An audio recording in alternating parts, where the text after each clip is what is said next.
Welcome back, everyone, to Grand Tactician, the Civil War. I am back from a week at the Antietam battlefield recording videos for Vlogging Through History. So I'm back at it. We'll get back to this today. We'll get back to our other series tomorrow.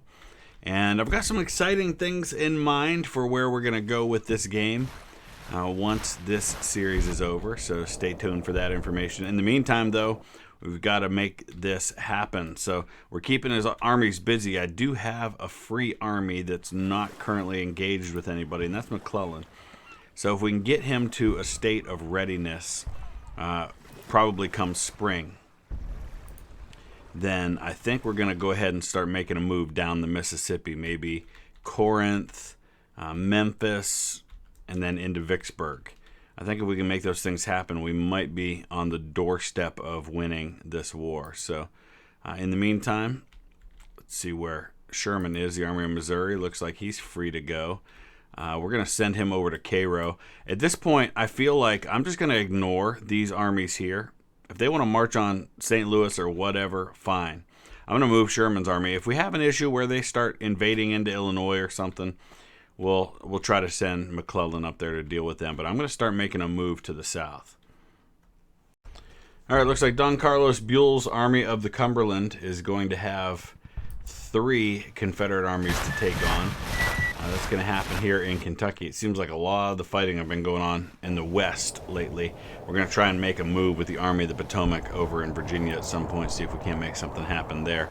But in the meantime, about 28,000 Union troops taking on about 20,000 Confederate. We'll see what happens. So the objective's all the way here in the corner. We're on the Perryville map. We've got a great defensive position. I'm very pleased with where we are. So looks like we need to get the Kuiper Dragoons some reinforcements at some point. There's only 2 roads coming in. So I think we'll probably put our 2 cav brigades out there to cover that. And we got to get them some upgraded weapons. I actually don't even know why we have a 2nd cavalry, but that's okay. Everybody else is going to dig in over here, I think.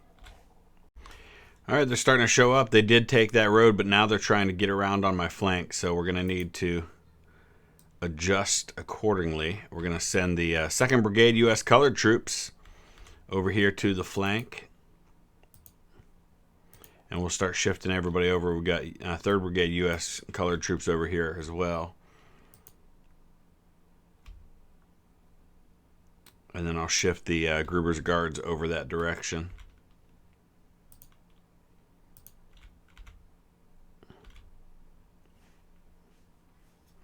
He's sending skirmishers forward just as I'm pulling those guys out.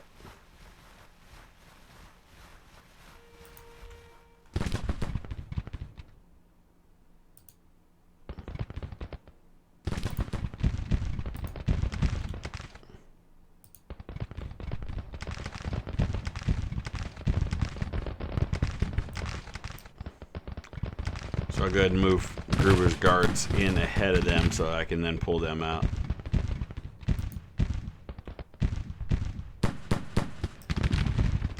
I've lost sight of the rest of the Confederate forces. Not sure why.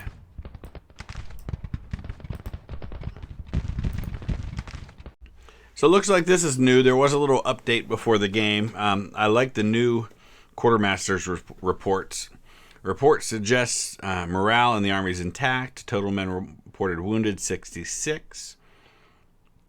Supply trains reached all the units. Supply levels 48 out of 100. So that's less than ideal. So we're on to the next day now of combat.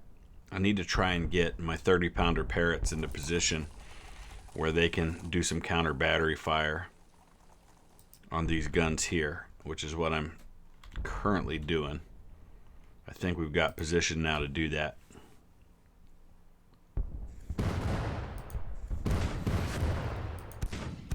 I might have to move forward if these guys are going to sit here and fire at me like this, and my 30-pounders aren't going to be effective, but we'll see if they're effective or not. Okay, I've moved forward with a couple of my brigades. I've also sent some skirmishers out.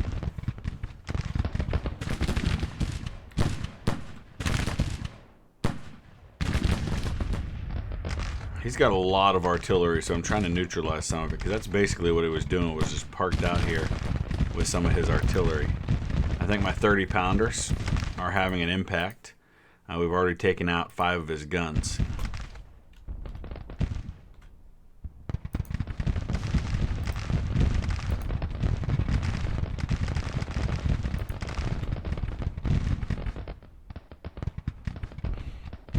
Pretty even so far, but we know he's got 2 more armies out there. He's got 3 separate forces on the field.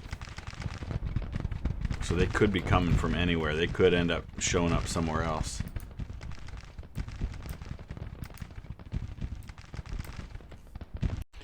Here comes another one of the forces now, and I want to see where we're at on a range.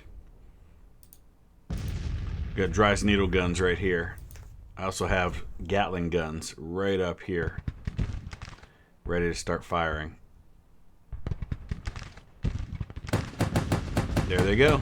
They're opening up. I love that sound.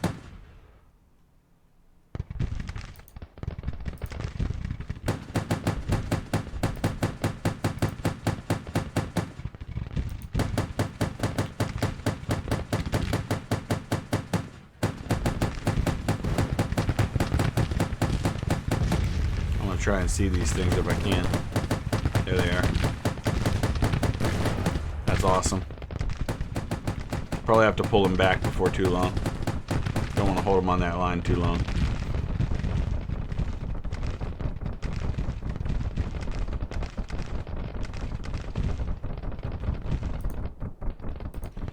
Over here I've got the 3rd Brigade U.S. Colored Troops and 2nd Brigade U.S. Colored Troops taking on Brown. They're doing pretty good so far.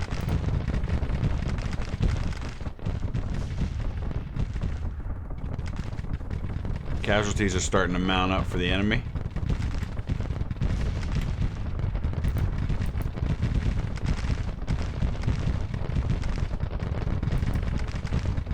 How are we doing on neutralizing his battery? Still just the 5 taken out.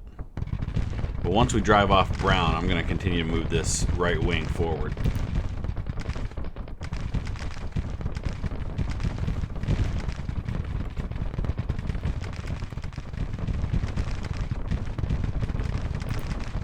What do we think about maybe moving these guys forward? First, let's give them long-range orders.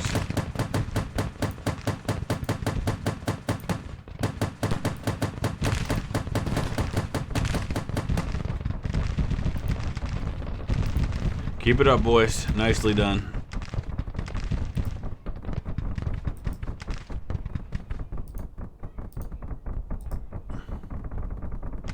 Okay, we're going to push forward.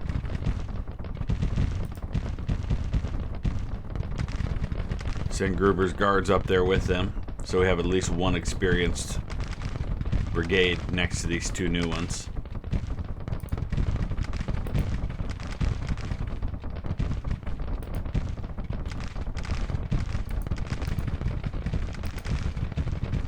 Alright, Gatling gun have taken a few casualties. They're low on ammo, so let's go ahead and pull them back. They're great, but they don't last long just because of the ammunition.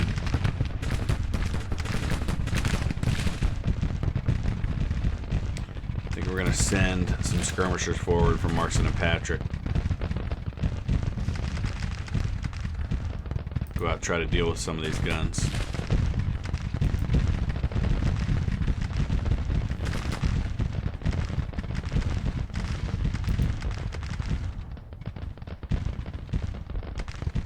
Alright, I'm going to turn the 30-pounders on this battery here now.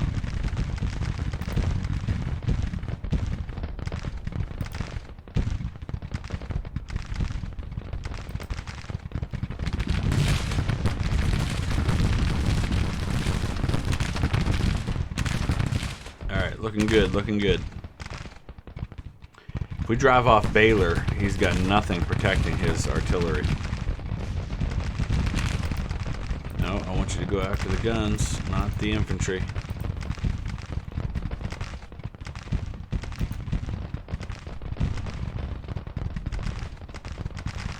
Alright, let's send out some skirmishers for the Buckeye Guards because they're a little out of range.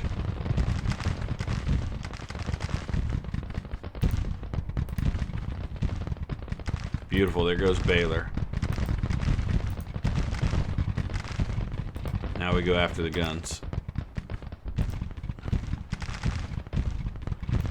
Alright, Patrick, charge the guns. Oh, not with them. With them. I'm gonna neutralize his artillery on this side.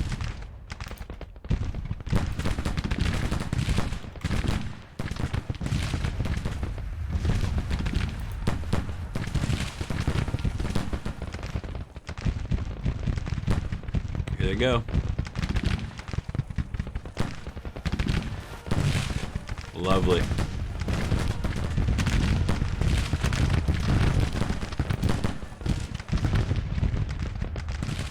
Let's call his skirmishers back in.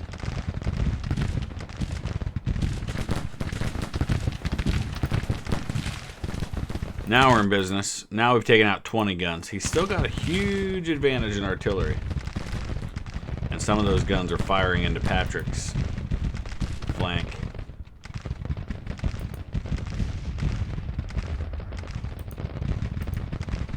Send out some skirmishers from the Bourbon boys. Actually, let's go ahead and advance with Hunt's division.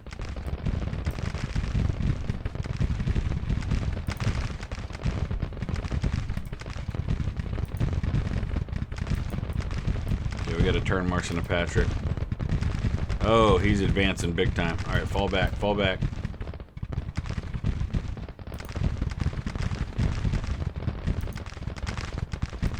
I guess it's a little late for that. Let's get him some help.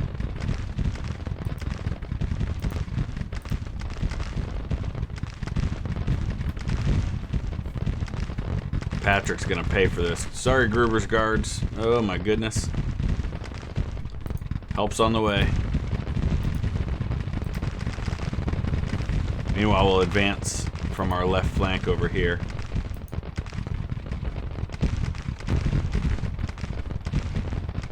Hopefully we can press the issue that way.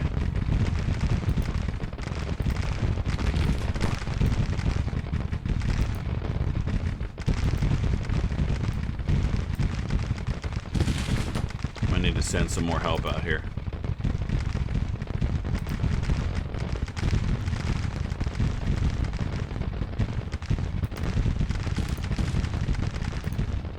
Whose skirmishers are those? Those are long neckers. Let's pull them back.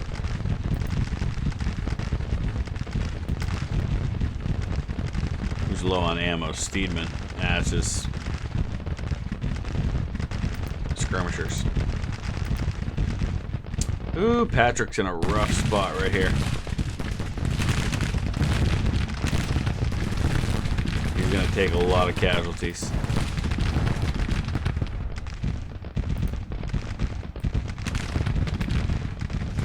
Hopefully this thing ends before it gets too messy for him. I'm afraid it might not.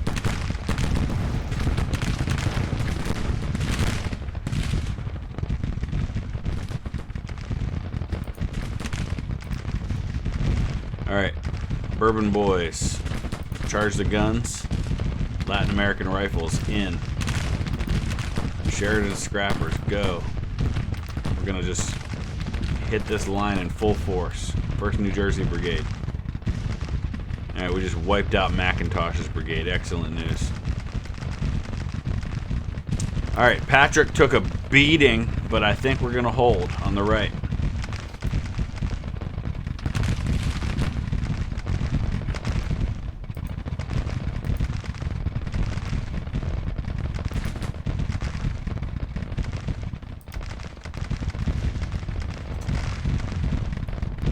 Excellent.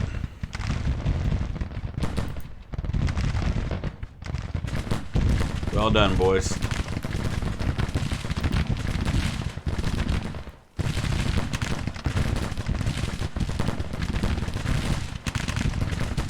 Look at those casualties. That's beautiful.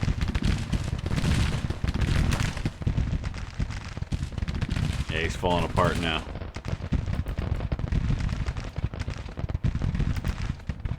Let's hit Cobb, see if we can't cause him to surrender. Yeah, we did. Lovely, lovely, lovely. Can we do the same with Baldwin? We're starting to see Confederate units surrendering, and I think a lot of that has to do with the national morale being as low as it is.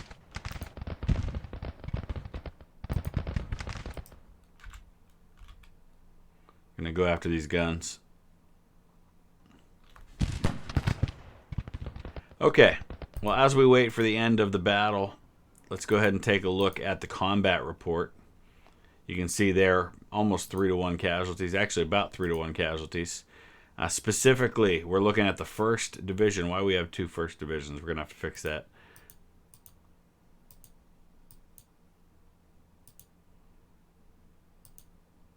The colored troops did the job this time around. Look at those numbers. Excellent. Well done, boys. All right, so we're going to go ahead and send a few units home to refit that are in pretty bad shape, in particular Kuiper Dragoons, which are down to just 620 men. So I didn't realize it was going to take 43 days for them to do that furlough and refit. So maybe that wasn't the best idea, but for any units that are getting really, really low, that may be the way I have to do that, because it appears it's not going to let you do the whole combine thing anymore to rapidly replenish your units. So it's kind of what we're stuck with. In the meantime, I'm looking at our weapons that we've got with some of these other units, looking for some options. I'm going to switch these 24-pounders to 3-inch Armstrong rifles. Maybe do the same with some of the others. All right. Our Army of the Missouri under Sherman is taking Memphis. Looks like the Army of the Northwest has been driven back. All right, we've taken Memphis. Got our monitor squadron right there. Let's go ahead and build ourselves a base of supply here.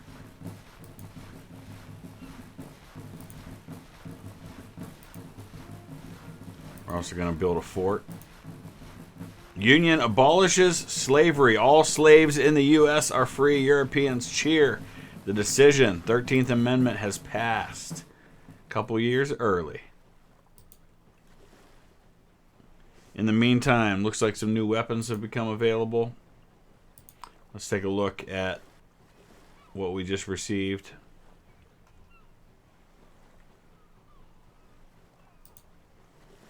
16 12-pounder Whitworths. Excellent. So a new policy we can go with now. Let's go industrialization 4. We do have some new projects available too. Nothing I don't think that I want to spend on right now. Alright, let's go to where we have some of these 6-pounder Whitworths and upgrade them to 12s if we haven't already.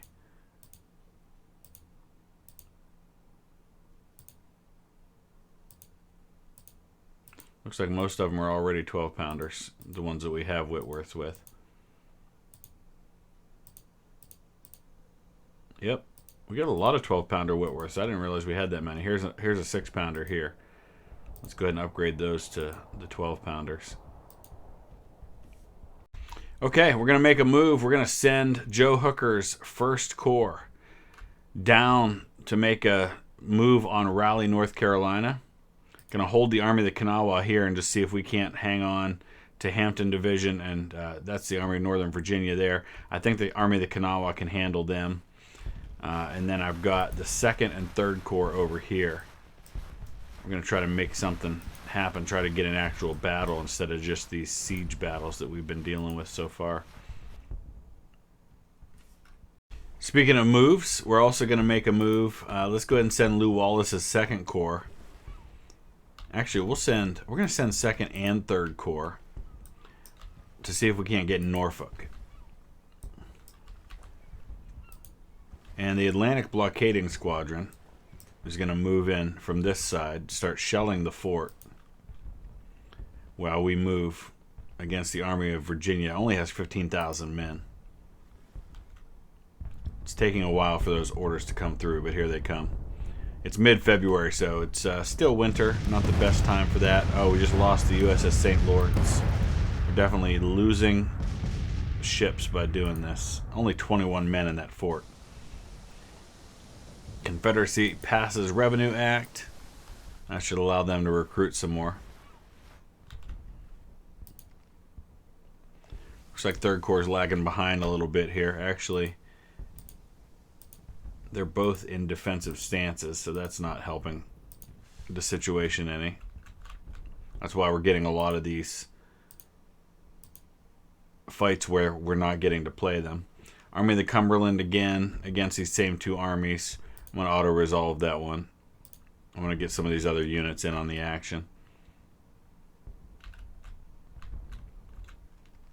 Alright, looks like we've taken the fort.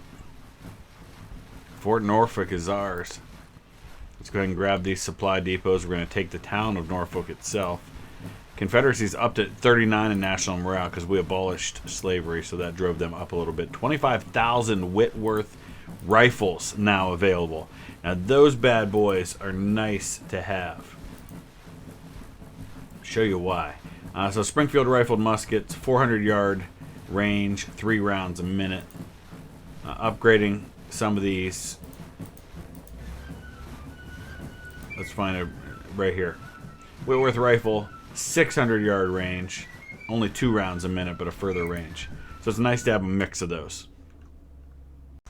Alright, this will be an interesting battle with an interesting mix. We've got the 17th Corps from the Army of Tennessee engaging initially. We've got McClellan's Army of the Ohio arriving in 22 hours. There's going to be a steady flow of reinforcements on both sides.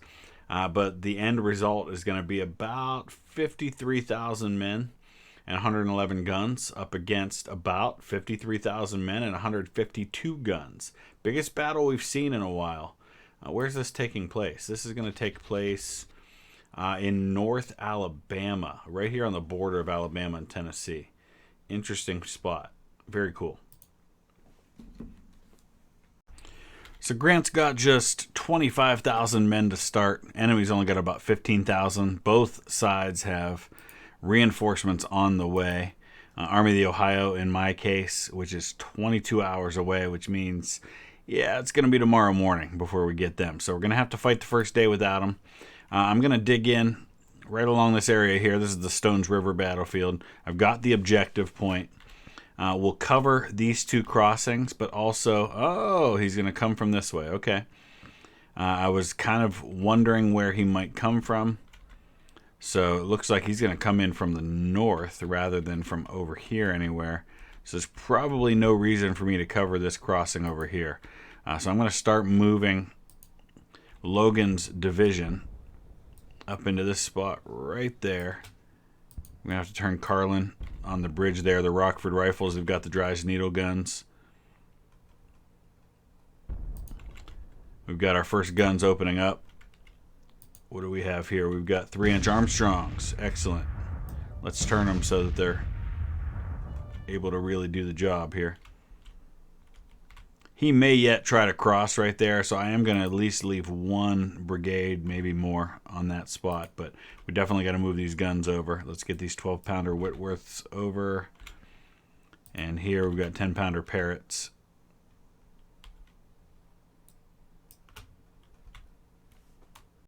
Alright, the battle commences with some of my skirmishers right along the river here, taking on Lee's brigade, while we try to move our artillery into position, and we're bringing a division right in along here.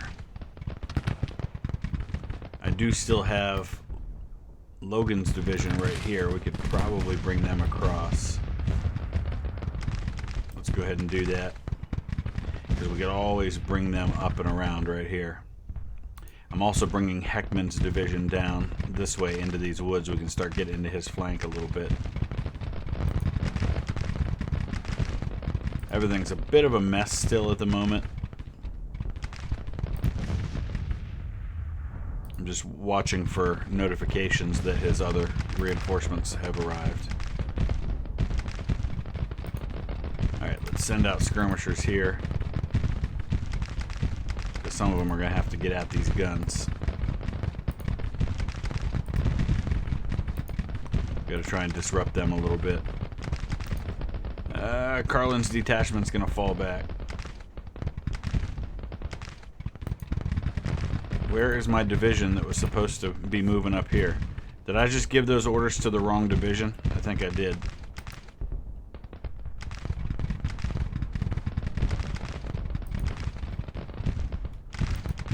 Yeah, that was Baker's division that was sitting there. Darn it. Alright, we messed that up.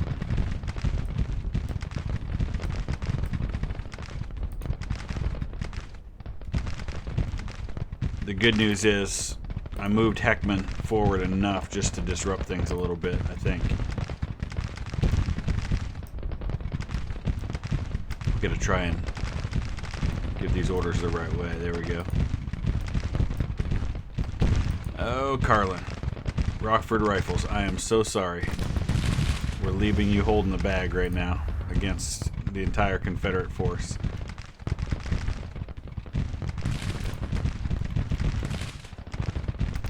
So we're going to have to push Heckman forward to disrupt this a little bit.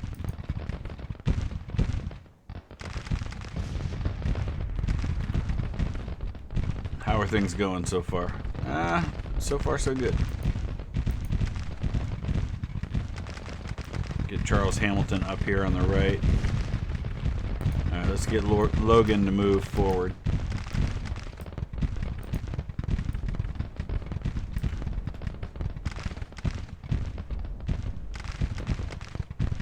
So Rosecrans commanding the 4th Iowa. Historically, he started out as the colonel in charge of the 23rd Ohio, which is the only regiment in the entire Union Army that can boast that it had 2 future presidents in it. Rutherford B. Hayes eventually commanded the 23rd Ohio, and William McKinley enlisted as a private. At Antietam, he was a commissary sergeant. Ended up rising to the rank of brevet major.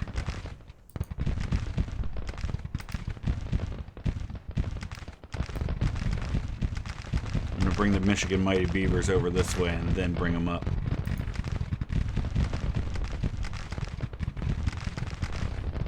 If we play our cards right here, we may end up winning this battle on the first day, and we won't have to wait for all those reinforcements to arrive on both sides. But we'll see. Right now we've got a nice advantage in manpower.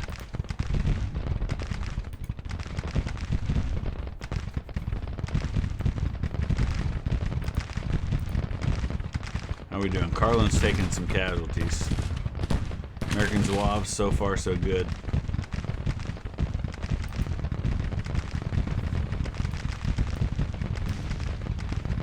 Still waiting for Logan's division to get into position.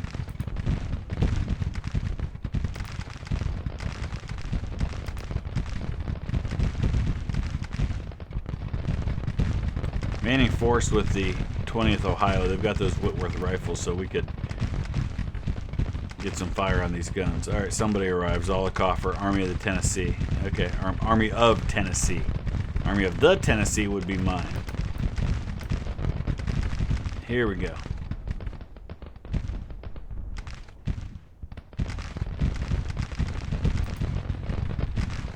Three-inch Armstrong's taking some casualties. Same with the 30-pounder Parrots.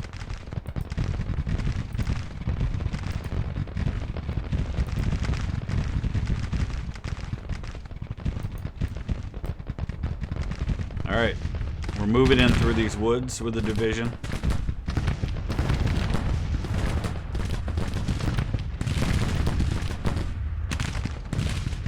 Flemish Lions, we've got a tough ask for them right now. Let's move 4th Iowa up. 20th Ohio's got to get some fire on these guns right here.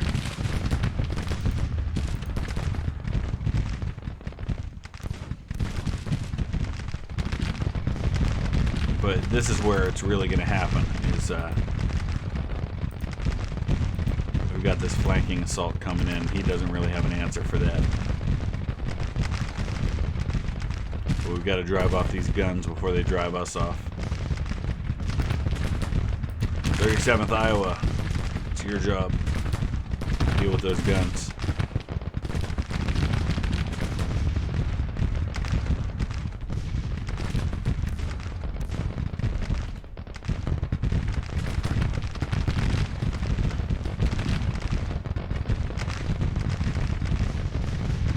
Man, what's going on here? How big was that unit? 2,500. I don't know. The way it was spread out, it looked bigger. Here comes the charge on the guns.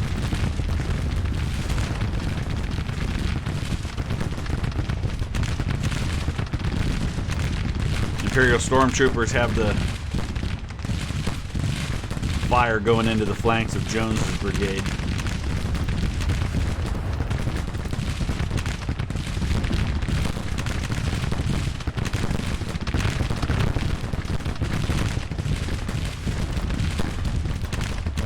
What happened here? Enemy unit disintegrated. Clayton's brigade. Beautiful.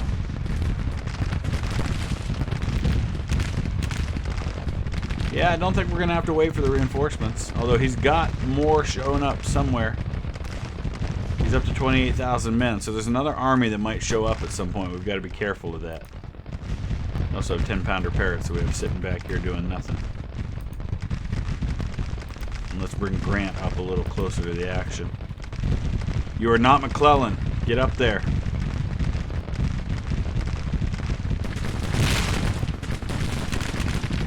There's no way Jones's brigade hangs on for too long under what he's facing.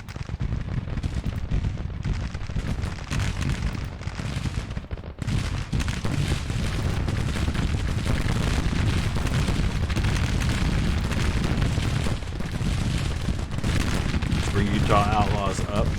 You do need to keep an eye out for wherever that other army is. In fact, let me move Hancock up a little bit just so we can see anything that might be coming into Murfreesboro.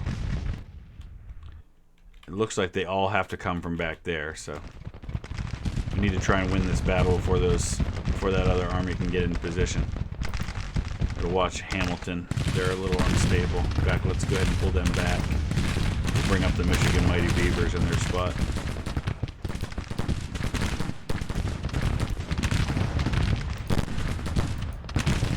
How we grab some guns?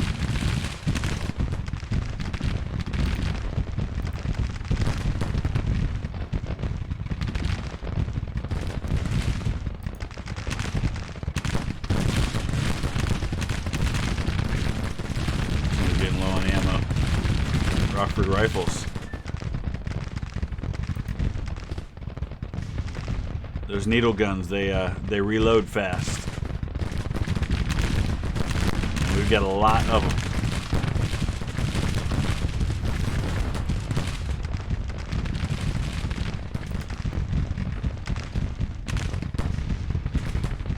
I think we've got this. I don't think it's going to come down to the reinforcements on either side showing up. I don't think he's going to have a chance for that to happen. In fact, let's go ahead and make sure it doesn't. Going to send the house, so to speak.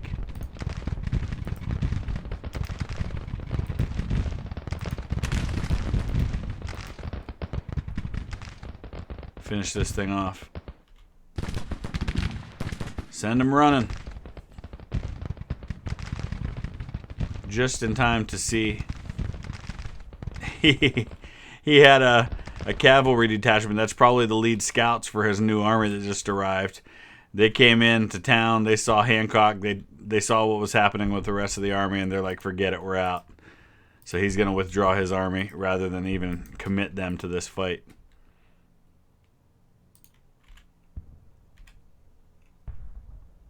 They're out of here. All right. That one, it was difficult to see who was causing the damage there. So let's go ahead and take a look. We took out 70 guns. Oh, that's beautiful. Let's look at the combat report. So obviously the Army of the Ohio didn't even show up on this one. 2nd Division. That's the 1st Division. 2nd Division, here we go.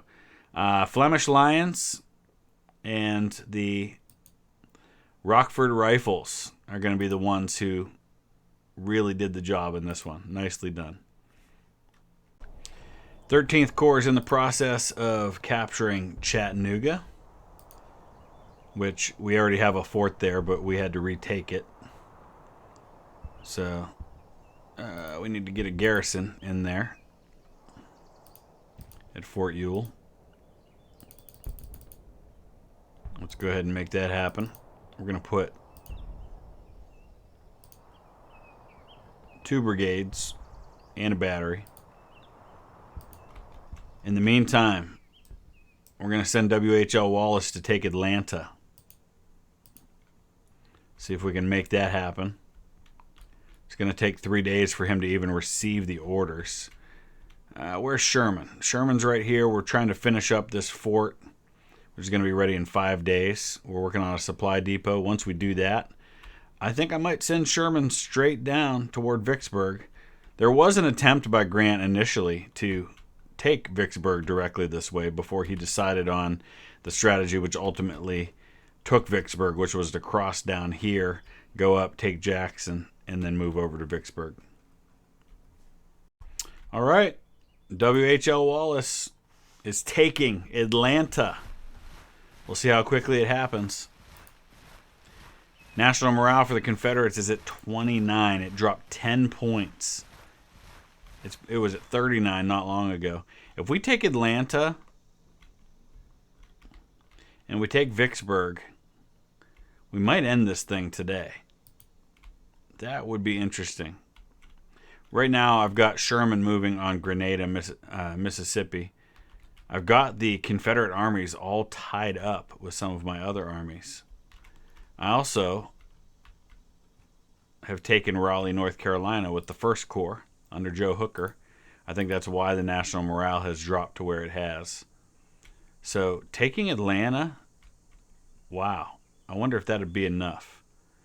Army of the Cumberland, yeah, we're just going to auto-resolve that because I feel like we're on the verge here. Atlanta falls. He's at 26. I think Vicksburg will do it. Man, this is a sudden and swift possible end to this war. We're going to send Sherman right to Vicksburg. Let's just tell him to go. If he can get down there and take Vicksburg, I think the war's over.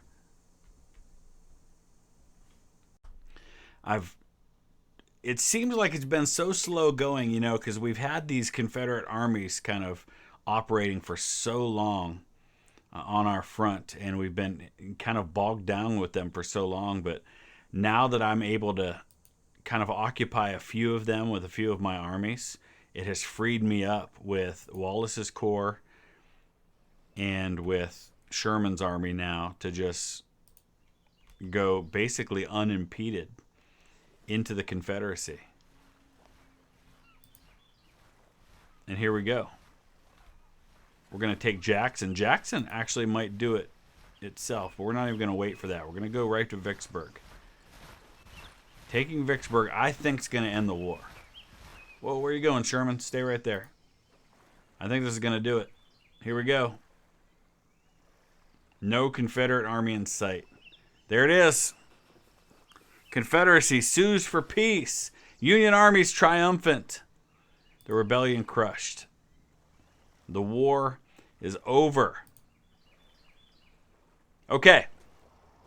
So, here's the deal. With malice toward none, with charity for all. Great speech, by the way. In the right, I think right up there with Lincoln's Gettysburg Address was his second inaugural. So good. On to finish the work we are in, to bind up the nation's wounds, to care for him who shall have borne the battle, and for his widow and his orphan. And for his widow and his orphan, to do all which may achieve and cherish a just and lasting peace among I love that ourselves speech. and with all nations. And a month later, he was Abraham gone. Lincoln. All right, so there you have it. You can see the whole situation. Total casualties, 162,000 for me, 230 for him. So here's the thing. Campaign has changed so much. There's been so many updates since the last time we played. That's why I keep playing this game, because every time it's a new experience. So what we're going to do is this. The new Confederate campaign is going to be all live stream. We're going to live stream every episode. So it might take a little longer in between episodes, but it's going to be all live stream. I'm going to play it on the highest difficulty. We haven't done that for a little while. I'm curious to see how well the Union can do with the highest difficulty. It might be a real challenge. I might have a difficult time winning that campaign. So we're going to go ahead and do that. We'll start it up soon. I'm going to go ahead and do the posts over on Patreon for you to request your units. Now's a chance to get in on things. If you want to get a new unit in the new Confederate campaign, we'll start that here in the next couple of days. All right, thanks for watching.